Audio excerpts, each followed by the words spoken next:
Hello everyone, it's racing.gamer.hd here and welcome back to the channel. We're here again for another race at Spa in a touring spec series. Last time out we had a fantastic race, winning our first ever race of the series. Can we do the same again? Can we get another fantastic result? Can we get a win? We're going to start things off by breaking way too deep into the first corner, and we caused pandemonium in the first corner. Not the start that we were looking for.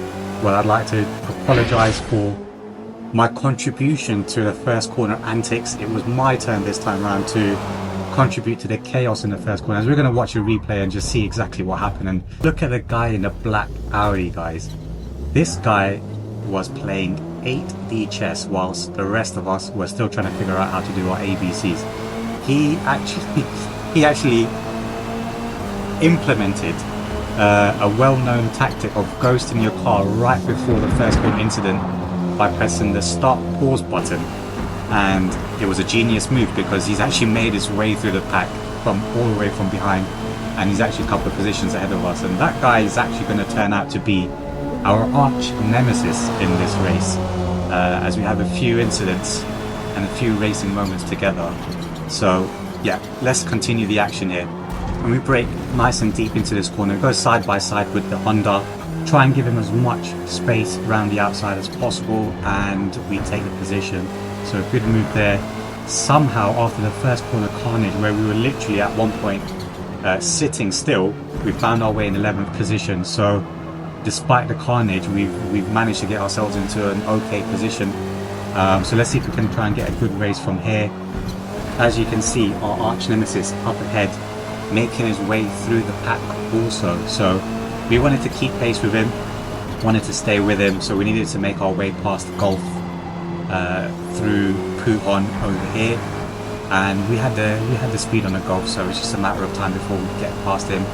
I go towards the inside line. I'm going to brake nice and deep, brake later than him, take the position, and we're directly behind the black Audi.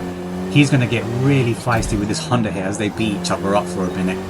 And I'm not sure if the Honda was actually trying to push him off. I don't think he was, but that's what it looked like. Anyways, he dives way too deep into that corner. So both myself and the Audi, I take full advantage of that, take that position as well. He's in 8th, I'm in 9th, as we make our way towards the end of the first lap. And I stay right behind him. In terms of the tune, I think my car had a better top speed, whereas his car was pretty good to the corners. However, we take a slightly better racing line and actually line up side by side with him, 9th and 8th into the corner. The guy up ahead catches us by surprise. He brakes a little bit too early, which catches me by surprise and actually bump into him. And the black Audi actually takes full advantage of that, sweeps around the both of us and takes 2 positions. And I am left to fight with this guy into the first corner. Can we make it past him? Let's have a look. So I brake as deep as I can. He brakes much later than me. I knew that was way too late. So we go for the switchback, get that position, we get a good exit, and we are going to race once again side by side with the arch nemesis DB3930 up to Eau Rouge. We actually got a better top speed, but we actually go into the corner ahead, and the grave move, and I maximise on the racing line to get past him and stay ahead of him, but he's still behind us. I'm not sure how he stayed behind us when my line was still pretty good, and he tucks in behind me to catch my slipstream. So I'm watching him in the mirrors and did not realise up ahead I had to take a void in action. Those two guys were at it and we get sent into the barrier. Let's watch that again. Let's see what happens. So first of all, the black Audi actually cuts the corner, and that's how he manages to stay with us, even though my line was really good. And therefore he's right behind us. I'm watching him at this point in my rear view mirrors, and those two guys up here, he gets pit, the guy in the Peugeot gets pit maneuvered on the straight, and well, we have to take avoiding action to avoid the chaos, and that makes us go back a couple of positions. We find ourselves in 7th position, so a couple of positions behind our arch nemesis. He just will not go away this race, and yeah, we have to settle down and try and catch him again. But first, before we can do that, we've got to get past Agzi92 in the MG. The MG is a quick car and we're in a good position here for the race overall, so we don't want to rush things. So we're going to try and be as patient as possible. We're going to come to a critical part of the race. As you can see, big group of cars ahead. There's like five cars in the group ahead. So this next phase is going to be absolutely critical. As I see an open, go down the inside here. The black Audi makes contact with another MG up ahead, and I could see from my peripheral vision he was going to go deep into the next corner, and then another guy goes into the sandpit. So we actually take 3 positions in 2 corners there, so up into 4th, right behind the black Audi.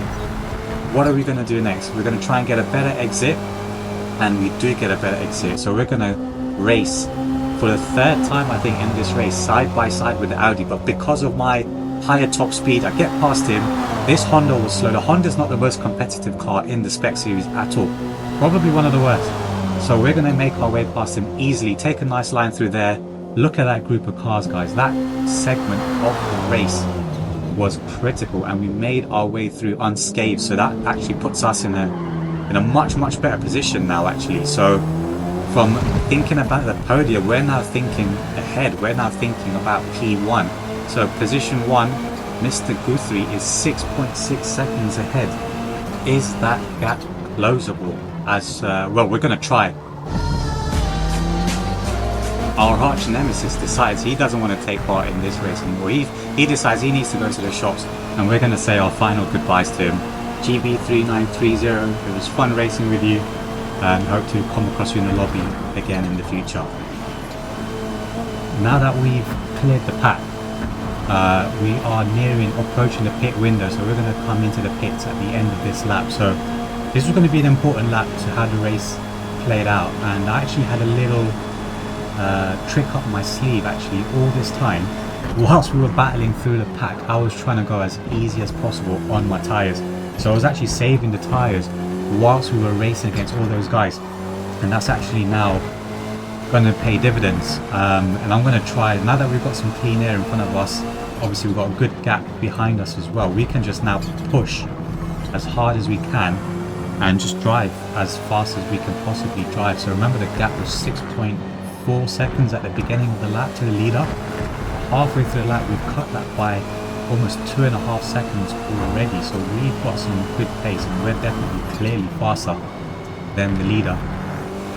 And in actual fact, this is going to be the last race in the touring car spec series, and I don't know if you watched the first few videos, guys. If you haven't, please go ahead and watch them. They were thoroughly entertaining.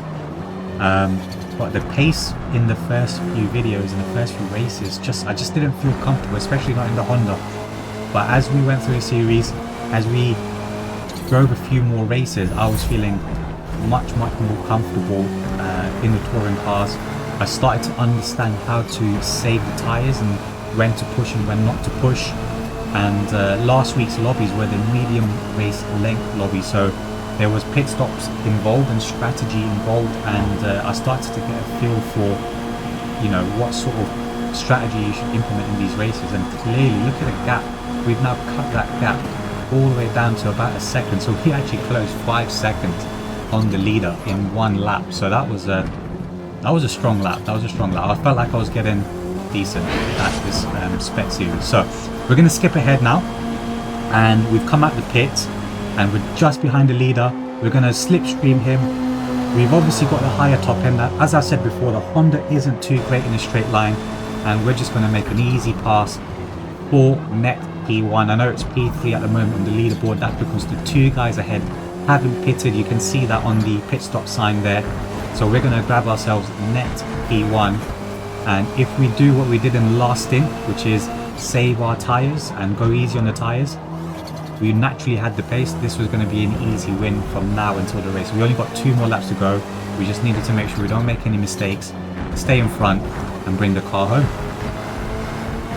Now you probably noticed a bit of a difference from the last video, viewers, and that difference, for those of you that are keen-eyed, will notice that I've changed the camera. So in the last, well, since the first video of the series, I've been using chase cam, but actually this video you can see I've changed it to bonnet cam, and there's a big reason for that, and that's because we've made a change in the equipment that we use. So traditionally, I've always been a controller player in Forza. Forza's always been very, very good as we approach the non-pit stop people, as we try and make our way past them. Forza's always been quite good. It's probably been one of the best racing games actually on controller. However, recently I have made a change to go to steering wheel. And truth be told, it was quite difficult to adjust to a steering wheel on Forza. In some games, certain games, steering wheel is always going to be better. You know, if you play Gran Turismo, it's much better on the steering wheel. If you play Formula 1, Assetto Corsa, obviously your hardcore sims like iRacing, everyone plays on steering wheel. But for Forza, in actual fact, the top esports players and the top players in Forza, pretty much all of them use a controller, and that's because controller just generally feels faster. So what are my thoughts? Why would I change to a steering wheel? Well, first of all, in my opinion, steering wheel, yes, on Forza is more difficult to use, and it is definitely not immediately as fast as a controller. However, with practice, you can actually set similar lap times to what you can set on your controller. There are caveats to that though. If you're in a slower car, generally speaking, the feeling is that it's much easier on a steering wheel on slower cars. Once you start going to higher powered vehicles, probably S-Class or maybe even R-Class onwards, I feel like the controller is definitely better for those cars. And the main reason for that is because the cars just seem to be easier to control. You can make corrections much quicker on a controller than you can on a steering wheel. So that's quite an important thing when you're driving the high-powered cars. But probably more importantly than that, the reason why controller is still better than the steering wheel for the higher-powered cars is, unfortunately, Forza's not that great on steering wheel. The force feedback and the general feelings and sensations that you get through the steering wheel in Forza are not that detailed. So for me personally, I've always found it quite difficult to truly know where the limit of grip is and when the grip is about to run out, especially on a low powered steering wheel which I use, which is the Logitech G923. It's an entry-level steering wheel. Many people call it a budget steering wheel. Yeah, and in something like that, it's just not powerful enough to give you that detail that you need in order to truly understand where the limit of grip is.